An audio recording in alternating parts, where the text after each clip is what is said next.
রংপুরের গঙ্গাচড়ার মহিপুরে তিস্তা নদীর ওপর নির্মিত দ্বিতীয় তিস্তা সেতুর পশ্চিম পাশের সেতু রক্ষা বাঁধটিতে নতুন করে ভাঙন শুরু হয়েছে। এতে ৯০০ মিটার বাঁধের প্রায় ১০০ মিটার জায়গায় ব্লক ধসে গিয়ে স্থানটিতে প্রায় ৭০ ফুট গর্তের সৃষ্টি হয়েছে। ফলে ভাঙন ঝুঁকিতে রয়েছে মহিপুর সেতু, লালমনিরহাট রংপুর অঞ্চলের যোগাযোগ সড়ক সহ ওই এলাকার মানুষ।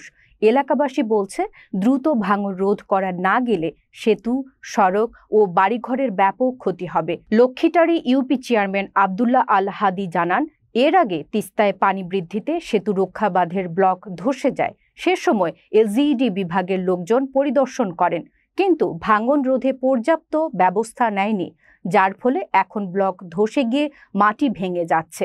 তিনি বাঁধটি রক্ষার জন্য সংশ্লিষ্ট সকলকে অবগত করেছেন।